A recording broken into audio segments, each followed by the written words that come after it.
सामाजिक न्याय व विशेष सहाय्य विभागांतर्गत लाभ घेणाऱ्या दिव्यांग लाभार्थ्याला UDID कार्ड बंधनकारक आहे. त्यामुळे दिव्यांगांना हे कार्ड आधाराशी लिंक करून ई पोर्टलवर अपडेट करणे आवश्यक असून त्याची अंतिम मुदत 31 मार्च 2026 असून जे दिव्यांग बांधव आधार लिंक करणार नाहीत त्या लाभार्थींना लाभ मिळणार नसल्याचे दिव्यांग विभागाने स्पष्ट केले आहे.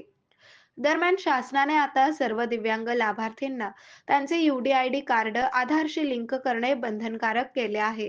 त्या संदर्भात नुकतेच दिव्यांग मंत्रालयाचे सचिव तुकाराम मुंढे यांनी जिल्ह्यातील प्रत्येक जिल्हाधिकारी, शासकीय रुग्णालयाचे अधिष्ठिता, सिव्हिल सर्जन, आरोग्य अधिकारी, दिव्यांग सक्षमीकरण अधिकारी व दिव्यांग विभागाशी संवाद साधला आहे. या प्रक्रियेमुळे लाभार्थ्यांची ओळख पटवणे सोपे होणार असून योजनेतील पारदर्शकता वाढणार आहे.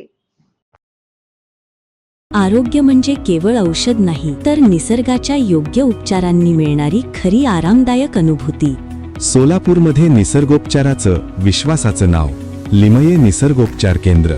इथे उपलब्ध आहेत विना औषध उपचार पद्धती, ॲक्युप्रेशर, ॲक्युपंक्चर, कपिंग आणि मसाज थेरपी.